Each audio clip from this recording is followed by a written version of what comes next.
നമ്മളിന്ന് ഞാൻ ജനിച്ചു വളർന്ന വീട്ടിലേക്ക് പോവാണ്. അപ്പോൾ ചിരിക്കുന്നത് അവിടുത്തെ വീടും പരിസരവും ഒക്കെ. ഈ വീട് മേടിച്ചിട്ട് ഒരു എത്ര വർഷമായി? 4 വർഷം ആവണേ ഉള്ളൂ കേട്ടോ.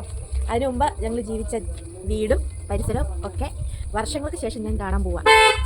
കാവടി തുള്ളിയാ പോണേന്ന് പറഞ്ഞ പോലെയാണ് കേട്ടോ ഞങ്ങൾ പോണത്. ഇത് ഭയങ്കര ഒരു കയറ്റമാണേ. അതായത് ആലക്കോട് ടൗണിൽ നിന്ന് ഒരു ശക്കലം കയറ്റമുണ്ട്.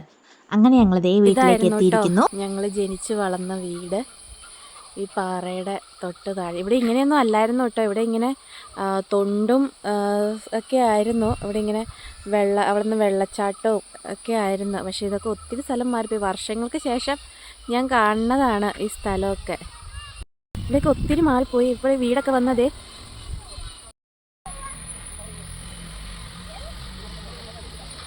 ഇവിടെ ഞങ്ങൾ തോട്ടിൽ കുളിക്കാൻ പോകുന്ന സ്ഥലമൊക്കെ ആയിരുന്നേ.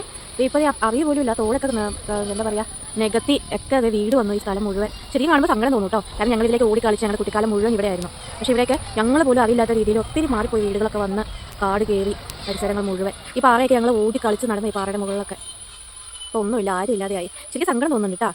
വീടിൻ്റെ ഫ്രണ്ടാണ് ഇത്. ഇവിടെ നിന്ന് വെള്ളമൊക്കെ കുത്തിച്ചാടുമ്പോൾ നല്ല രസമായിരുന്നു കേട്ടോ. മഴക്കാലത്ത് ഞങ്ങൾക്ക് കുളിക്കാനും നനയ്ക്കാനും ഒക്കെ ഇവിടെ ആയിരുന്നേ. ഇത് വീടിൻ്റെ ഫ്രണ്ട്. ഇപ്പോൾ ഇവിടെ ബംഗാളികളോ അങ്ങനെ എന്തോ ആൾക്കാരൊക്കെ താമസിക്കുന്നത്. കുറേ വർഷങ്ങളായാലും ഈ സൈഡിൽ കൂടെയൊക്കെ വഴിയുണ്ടായിരുന്നു കേട്ടോ. കമ്പിയൊക്കെ പിടിപ്പിച്ച് നല്ല രസമായിരുന്നു. ഇപ്പോൾ ഭയങ്കര മോശമായിട്ടാണ് കിടക്കുക. ഞങ്ങൾക്ക് തന്നെ സങ്കടം വന്നു. ഈ പാറയൊക്കെ കയറി എന്തോരം നടന്നിട്ടുള്ളതെന്നറിയുക. കളിച്ചും പറിക്കുകയും ഒക്കെ. ഈ മാവുണ്ടായിരുന്നു കേട്ടോ ഈ പാറയുടെ മുകളിൽ. അപ്പോൾ മാങ്ങ പറിക്കാനും ഒക്കെ ആയിട്ട്. പിന്നെ ഞങ്ങൾക്ക് വെള്ളമില്ലാത്ത സമയത്ത് പൈസയ്ക്കായിരുന്നു വെള്ളം വാങ്ങിച്ചുകൊണ്ടിരുന്നത്. അപ്പോൾ ഓസൊക്കെ ഇടാൻ വേണ്ടി പാറയിലൊക്കെ വട്ടം കയറിക്കൊണ്ടിരുന്നത് ഞാനായിരുന്നു. ഈ ടാങ്കിലേക്കൊക്കെ വെള്ളം പിടിച്ച് ഒക്കെ ഒഴിക്കും ഒക്കെ എന്തോരം കാര്യങ്ങൾ ചെയ്തതായിരുന്നു. പഴയ ഏലക്കൻകാരെ കാണാനൊന്നും പറ്റിയില്ല. അവരൊക്കെ അവിടെ നിന്ന് സ്ഥലം വിറ്റ് പോയി. അങ്ങനെ ഞങ്ങൾ കുറച്ച് നേരം അവിടെ നിന്നിട്ട് ദേ വണ്ടിയൊക്കെ എടുത്ത് ഞങ്ങളുടെ വീടിൻ്റെ തൊട്ടടുത്ത് ഇടവെട്ടി എന്ന് പറഞ്ഞ സ്ഥലത്ത് ഒരു പുതുതായിട്ടൊരു നഗരവനം എന്ന് പറഞ്ഞ സംഭവം തുടങ്ങിയിട്ടുണ്ട്. അപ്പോൾ അതൊന്ന് കാണണമെന്നും പറഞ്ഞ് അമ്മ കുറേ നാളായിട്ട് പറയണം. അപ്പോൾ അമ്മേനെ വിളിച്ചുകൊണ്ട് നഗരവനത്തിലത്തേക്കൊക്കെ പോയി. ഇതാണ് അതിൻ്റെ ഫ്രണ്ട്.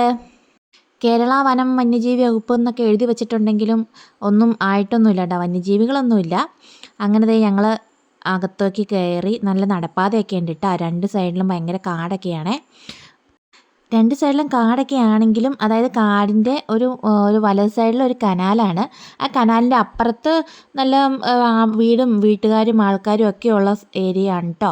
ഇത് പണ്ടും ഇവിടെ ഉള്ളതാണ്, ഇടവെട്ടി വനം എന്നൊക്കെ പറഞ്ഞ്. പക്ഷേ ഇപ്പോൾ ഈ എന്താ പറയുക കുറച്ചും കൂടി ഡെവലപ്പായി. അതായത് ബോർഡും കാര്യങ്ങളും ഒക്കെ വെച്ച് ഗൂഗിൾ മാപ്പും ഒക്കെ ആയിക്കഴിഞ്ഞപ്പോഴത്തേക്കും ഇച്ചിരി ഡെവലപ്പായി.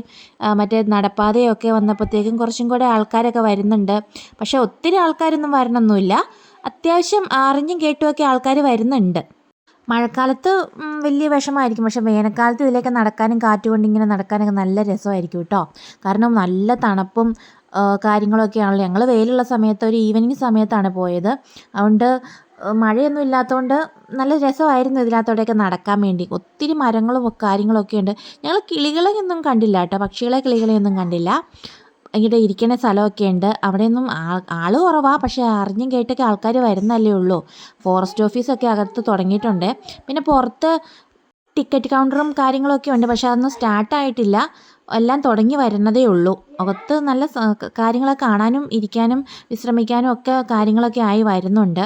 പിന്നെ അതേ മണിപ്ലാന്റുകളൊക്കെ ഇഷ്ടം പോലെ ഉണ്ട് കേട്ടോ. ഞാൻ അവിടെ നിന്നൊരു കുഞ്ഞു തൈ മണിപ്ലാന്റൊക്കെ പറിച്ചെടുത്തിട്ട് വന്നിട്ടുണ്ടായിരുന്നേ.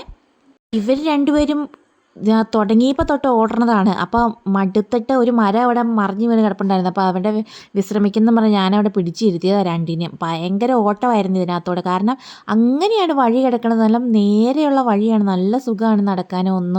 ഒരു കുഴപ്പമില്ല. ഇത് കണ്ടിട്ടുണ്ടോ ആരെങ്കിലും? നമ്മുടെ 90s കിഡ്സിൻ്റെ ഫസ്റ്റ് ടാറ്റു ആണ്.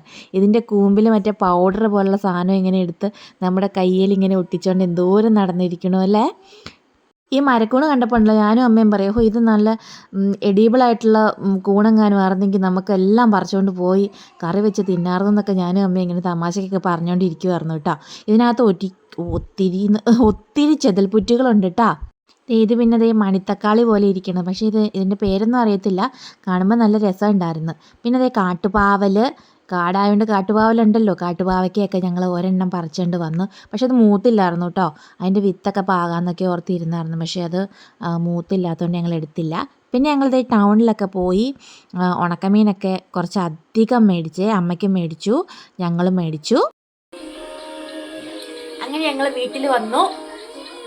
ഊരുതണ്ടലും ഒക്കെ കഴിഞ്ഞിട്ട് അപ്പോൾ ദേ നല്ല ചൂട് ചോറും അമ്മയുടെ മത്തങ്ങാക്കറിയും ചാള വറുത്തതും ഇന്നലത്തെ അവിയലും പിന്നെ എന്നാ എൻ്റെ അമ്മയുടെ നല്ല സൂപ്പർ ചെത്തുമാങ്ങ അച്ചാറും കൂട്ടി ഞാൻ ഉണ്ണാൻ പോവാണ്. അപ്പോൾ മറ്റൊരു വീഡിയോ കാണാം. Tata bye bye. Okay, see U.